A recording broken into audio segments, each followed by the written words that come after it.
आज विजय दिवस है। आप सबको इस दिवस की शुभकामनाएं। आज ही के दिन भारत ने पाकिस्तान को जबरदस्त शिकस्त दी थी और बांग्लादेश का निर्माण हुआ था। भारत की जीत, पाकिस्तान के घुटने टेकने की ऐतिहासिक तस्वीर हर भारतीय पहचानता है। लेकिन पाकिस्तान पर सबसे बड़ी जीत से जुड़ी इस तस्वीर को भारत के सेनाध्यक्ष के दफ्तर से हटाकर दिल्ली छावनी के प्रतिष्ठित मानेकशॉ सेंटर में लगा दिया गया है। इस तस्वीर की जगह कर्म क्षेत्र नाम की एक पेंटिंग लगाई गई है, जिसके बाद विपक्ष इस कदम की वजह और मायने पूछ रहा है। ये तस्वीर भारत के इतिहास की सबसे बड़ी जीत की है। इससे बड़ी जीत के लिए हमें भारतीय इतिहास में 1000 साल पीछे जाना पड़ेगा। ये तस्वीर उस ऐतिहासिक पल की है जब किसी युद्ध के बाद पहली बार 90,000 से ज्यादा पाकिस्तानी सैनिक युद्ध बंदी बनाए गए। यही वजह है कि जब इस महाविजय की पेंटिंग आर्मी चीफ के दफ्तर में नहीं दिखी तो बड़ा सियासी विवाद खड़ा हो गया। नेताजी का अपमान नहीं सहेंगे, नहीं सहेंगे, नहीं सहेंगे, भारत का अपमान नहीं सहेंगे, नहीं सहेंगे, नहीं सहेंगे, सेना का अपमान नहीं सहेंगे, नहीं सहेंगे, नहीं सहेंगे। दरअसल 11 दिसंबर को जब सोशल मीडिया प्लेटफॉर्म एक्स पर आर्मी के ऑफिशियल हैंडल से army chief general Upendra Dwivedi के ऑफिस के लाउंज की कुछ तस्वीरें पोस्ट की गयी, तो इन तस्वीरों के बैकग्राउंड से सरेंडर वाली तस्वीर नदारद थी। उसकी जगह एक नई पेंटिंग लगी थी। तब खुलासा हुआ कि नई दिल्ली के रायसीना हिल्स के साउथ ब्लॉक में मौजूद आर्मी चीफ के ऑफिस से 1971 की तस्वीर को हटाकर नई पेंटिंग लगा दी गई। जिस तस्वीर ने 1971 की महाविजय वाली पेंटिंग की जगह ली वो ये है, जिसमें लद्दाख में भारत चीन बॉर्डर की पेंगोंग झील है। महाभारत के रथ पर सवार भगवान कृष्ण और अर्जुन है।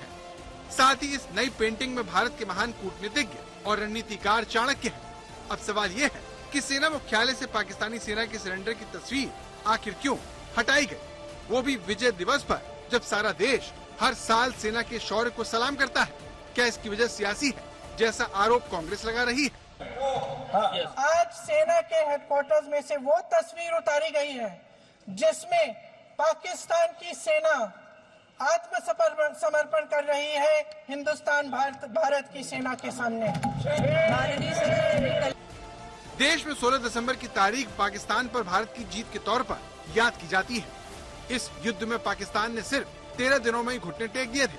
बांग्लादेश को आजाद कराने में भारतीय सैनिक और अफसरों ने अदम्य साहस दिखाया था। भारत ने तकरीबन अपने 3600 सैनिक भारत के मारे गए और तकरीबन 9 से 10 हज़ार सैनिक भारत के घायल हुए। तकरीबन 900 के आसपास लापता थे।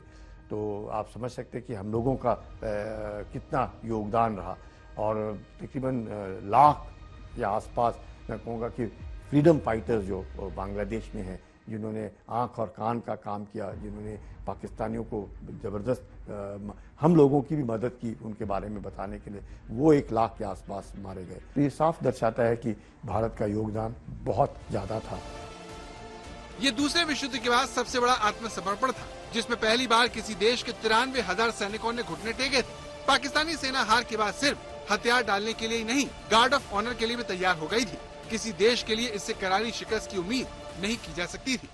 16 दिसंबर 1971 को ढाका में खबर फैल चुकी थी कि पाकिस्तान के लेफ्टिनेंट जनरल नियाजी भारत के सामने सरेंडर करेंगे। इतने लोग इकट्ठे हो गए कि नियाजी और जनरल अरोड़ा को भीड़ को चीरते हुए आगे बढ़ना पड़ा।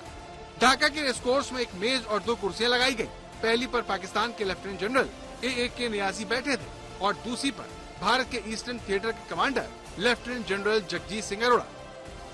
नियाजी ने एक डॉक्यूमेंट पर दस्तखत किए। इसके बाद कमर पर लगी अपनी पिस्टल जगजीत सिंह को सौंप दी और 93,000 पाकिस्तानी सैनिकों के साथ दुनिया का सबसे बड़ा सरेंडर किया। जनरल नियाजी जो थे पाकिस्तान के, उन्होंने सरेंडर किया। हमारे जनरल जगजीत सिंह के सामने ढाका में सरेंडर हुआ था।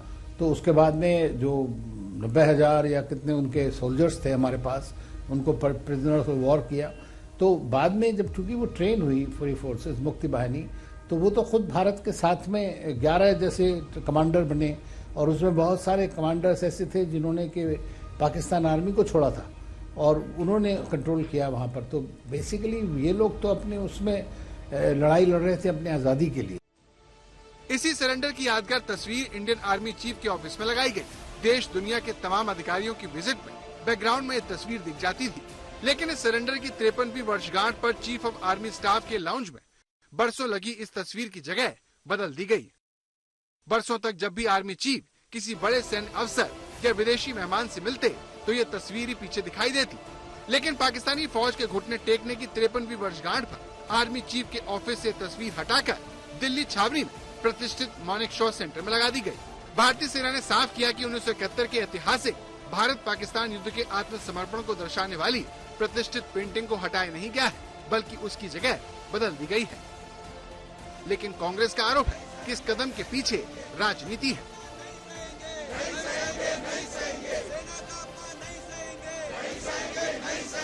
क्योंकि 1971 की ये जीत इंदिरा गांधी के नेतृत्व में मिली थी। वहीं बीजेपी ने पाकिस्तान के बहाने कांग्रेस और गांधी परिवार को घेरा।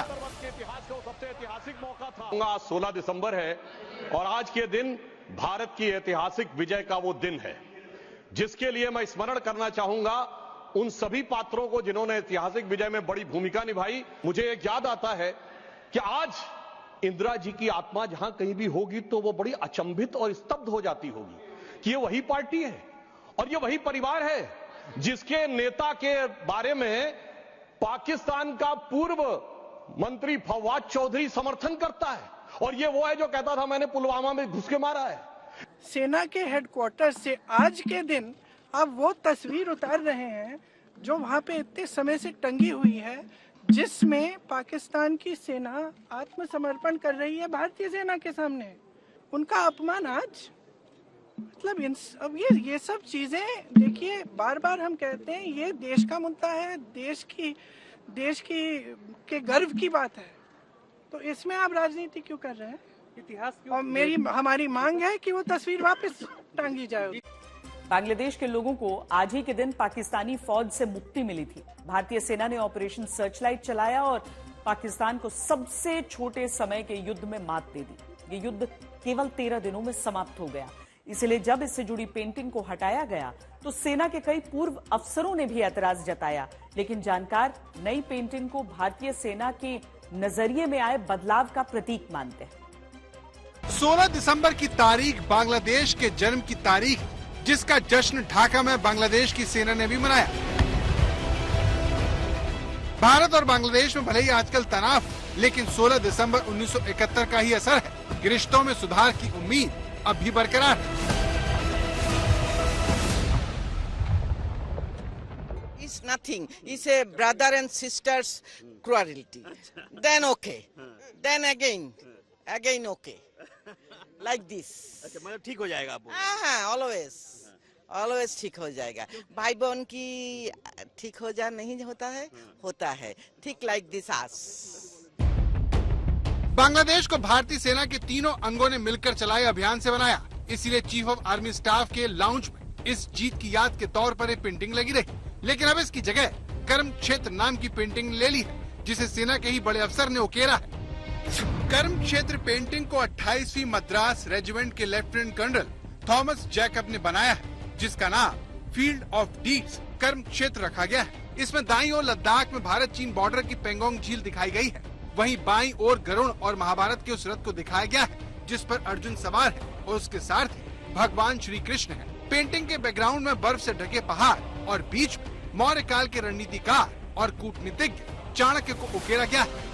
इसके अलावा सेना में इस्तेमाल किए जाने वाले हथियारों T-90 टैंक, BMP, नाव, अपाचे हेलीकॉप्टर, ड्रोन जैसी हाईटेक चीजों को दिखाया गया है। अब सवाल है कि कर्म क्षेत्र में दिखाई गई इन चीजों का मतलब क्या है? क्या इस पेंटिंग में चीन के लिए कोई संदेश छिपा है? आखिर सेना दार्शनिक परंपराओं के जरिए अपने बारे में क्या कहना चाहती है? हमारी आने वाली पीढ़ी के लिए, आपके संतानों को सुरक्षा मिले, इसलिए दिन रात मेहनत करके देश को दिशा में ले जाने का निरंतर प्रयास कर रहा है। जानकारों का मानना है कि कर्म क्षेत्र पेंटिंग सेना के मिशन को भारतीय दार्शनिक परंपराओं के साथ जोड़ती है, जो न्याय और कर्तव्य के लिए उसकी प्रतिबद्धता पर जोर देती है। महाभारत से सीख लेते हुए सेना को देश और न्याय के रक्षक के रूप में दिखाया गया है। चाणक्य की बुद्धि, रणनीति और कूटनीति को इसमें शामिल किया गया है। इन प्राचीन सिद्धांतों ने हमेशा भारत की रणनीति को प्रेरित किया है। भारत ने इसी के दम पर साल 2020 के गतिरोध के बाद चीनी सेना को बातचीत की मेज पर आने के लिए मजबूर कर दिया। Chanakya, a great Indian philosopher. Modi के समर्थक उनके बारे में कहते हैं कि वो पहले पीएम हैं जिन्होंने चाणक्य की नीति को अपने जीवन में उतार लिया है। करी अनीति जन जोरेऊ दशे वर्ष ठहराए, 11 वय के लागते जड़ऊ मूलते जाए। अन्याय से कमाया हुआ धन केवल 10 वर्ष टिकता है, 11वां वर्ष लगने पर वह मूल धन के साथ नष्ट हो जाता है।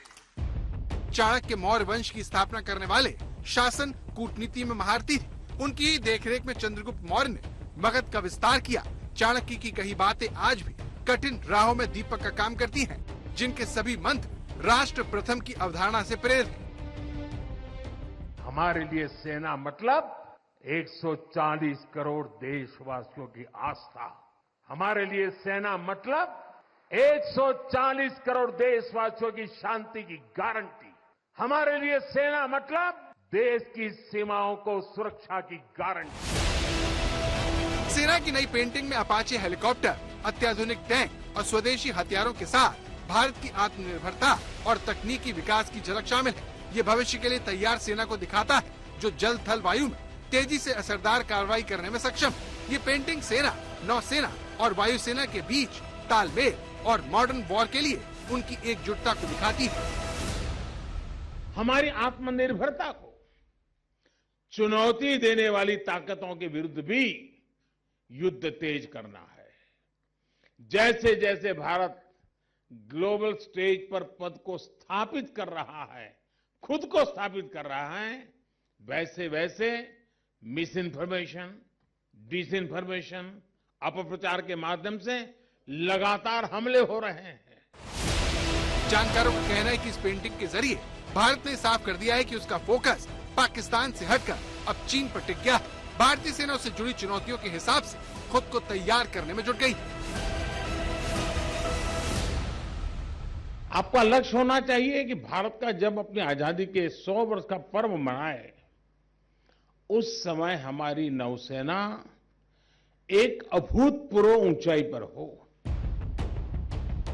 तो जानकारों का मानना है कि अगर 1971 की पेंटिंग के जरिए भारतीय सेना की मजबूती और दुश्मन को घुटने पर लाने की उसकी क्षमता को दिखाया गया, तो अब कर्म क्षेत्र पेंटिंग से भारतीय सेना चीन को ये संदेश दे रही है कि अगर तुम्हारे पास सुनजू की युद्ध कला है, तो भारत के पास अपनी मिलिट्री फिलॉसफी है, जिसमें चाणक्य की रणनीति और गीता की सीख है।